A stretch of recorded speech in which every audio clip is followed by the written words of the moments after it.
for Nebraska Legislature, District 11, North Omaha. My opponents are Senator Brenda Council and Ernie Chambers. Well, we're getting right down to the last days before the election. So during this show, we're going to take care of a little bit of business up front, and then I'm going to get into my campaign promises and commitment I am going to make to you today as to what I am going to do when you elect me as senator to represent this district, and how I'm going to go about doing that, of course with your help. All right. If I sound a little nasal, I'll apologize up front. I've been doing a lot of campaigning, been spending a lot of time out in our district, meeting business owners, meeting the residents, the kids in the neighborhood, getting around to the various meetings. And I think it just wore me down just a little bit, so I caught a cold, but I'm back on the mend. So we're just going to take this show just a little bit slow and easy tonight. One of the, there is a McClarty and a Tariq Al-Amin who also have a show on CTI Channel 22. And they were putting out a little bit of misinformation about me on their show the other night, and I'd like to clear that up. They indicated that because I had 6 billboards going up, I must have really big money behind me. Somebody out there big is funding my campaign. Well, I can tell you who is funding my campaign. I'm going to come clean. And here's my confession on that. It's the citizens who have funded my campaign. Citizens who have donated $5, $10, $15, $20, $25, $50, $100 to my campaign because they believe I can bring about the change that our district needs to become safe and prosperous, to become a thriving, exciting community again. It is because of their hard-earned dollars and the fact that I made sure I got a lot of bids to cover the expenses of my campaign. Everyone involved in my campaign is a volunteer, so we had no salaries to pay out. We took many bids. We reached about $7,000. That's how much money I raised by everyday citizens who believed in me that I could make that difference. With that money, we were able to buy 100 yard signs, 10,000 full-color brochures. I'm sure you've seen these out there at the various businesses.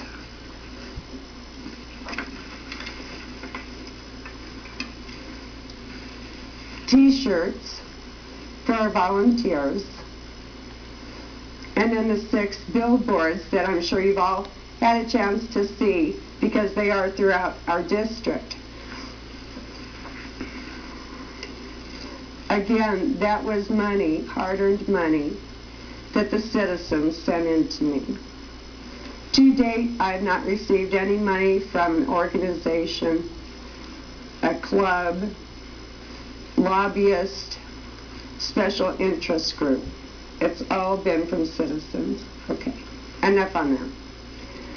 The other comment that they made is that I'm a puppet for Governor Heineman.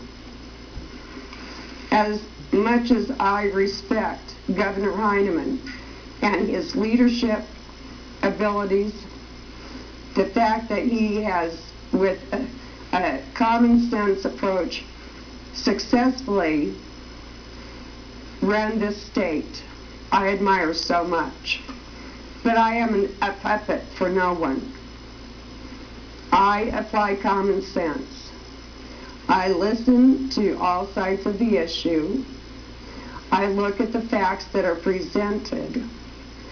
And then I listen to the people of my district. And then from there, a decision will be made. The other comment that was made by Terry Galamine was that I was brain damaged, brain dead. Well, as you can see, there are no life support hoses or systems hooked up to me, so I can assure you I am not brain dead. I am fully functioning and quite capable, as I have been since 2006. I was certainly smart enough and strong enough to keep our state from becoming a sanctuary haven for illegal aliens, in spite of all of the opposition to that by many elected officials and special interest organizations. So, okay, let's go on. Those were just the issues that they brought up. It was misinformation about me and my campaign, and I needed to clear that up. The other thing that's coming up is November 4th. That's the National Day of Remembrance. It's a special day because that's the day that we remember all the citizens and legal immigrants in this country who have been killed by illegal aliens. Deaths that are 100% preventable and avoidable if our government officials would seriously take our enforcing our federal immigration laws. Those deaths did not have to happen, and that's why, if you'll set some time aside on November 4th to remember those we've lost. And up on my website later on, I will have a picture of those that I know about in the state of Nebraska who have been killed. There will be one picture missing, and that is the young man who just lost his life about a week ago up at 72nd and Grover when an illegal alien plowed through blew through a stoplight and crashed into his car. So that'll be up there on the website later on. Okay, that takes care of that. Now, let's get back to the campaign promises and my commitment to you to make North Omaha District 11 new and improved.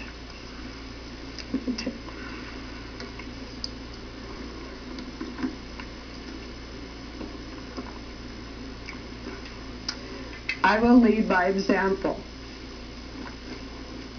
I will lead by having an ongoing, active presence in our community. I will stay in communication with the district. You don't have to worry about electing me and then not seeing me again until the next election cycle. I will take my show, half-hour weekly show, and take it to a full-hour show. And we will discuss the bills. I'll let you know what bills are being introduced, what they mean, and if there's any action that needs to be taken by the citizens to either support or oppose it. And then the other half hour of the show, I will take your phone calls. And then during that time, we can talk about anything that is on your mind. I will continue with my Facebook page, keep you updated, and another way for you to communicate with me. I will continue with my website, again, keeping it updated, and another way for you to stay in touch. I will remain involved with the community organizations, the church leaders, community activists, including Tariq Alameen and Marvin McClarty, the business owners, associations, and their various meetings within our district. I will work on a close working relationship with our city council member, our mayor, our county commissioner, our Omaha Public School Board, our police department, and our Northeast Precinct. I will make sure I attend as many school events as I possibly can. I think it's important that our kids know that their elected officials are interested in seeing what they are doing and what their projects are. I plan on having an active role with our governor, our state auditor, our Health and Human Services, and our Attorney General's office. I'll work closely with our county attorney, our prosecutor's office, and our prison and corrections officials. I will develop a working relationship with our congressman and our senator. When I get to the unicameral, I will seek the seats on the Judiciary Committee, Education Committee, and Health and Human Services Committees.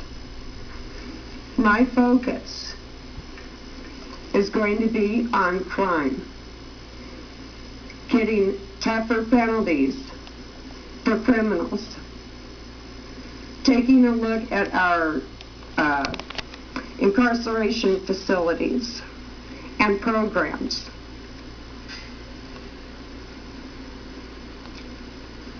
Try to do everything we possibly can to cut back on this crime. And obviously, what we've got in place, or what we've had in place, simply is not working, or else we would be seeing a decline in crime, and we aren't. And we're not just talking, excuse me, crime. We are talking shootings. We are talking drive-by shootings. We are talking about families not being able to go out of their houses or being in their homes anymore and worrying about getting shot. Because we have gang members out there or other miscreants who think that they've got a right to go around shooting up our neighborhoods, our district. And that needs to stop, and the only way it's going to stop is with firm leadership that says we're not going to tolerate it anymore. You get caught with that gun, you being a gang member, and you commit that crime, your penalties are going to be even more harsh. And you're not going to like what your punishment consists of if we can get that changed too. I don't want to see you working out at the gym. I don't want to see them having free internet and cable access. By gosh, all of us citizens have to pay for those extras. They go to prison, they get it for free. Well, we pay for it, but they don't have to. Then we need some major revamping with these systems.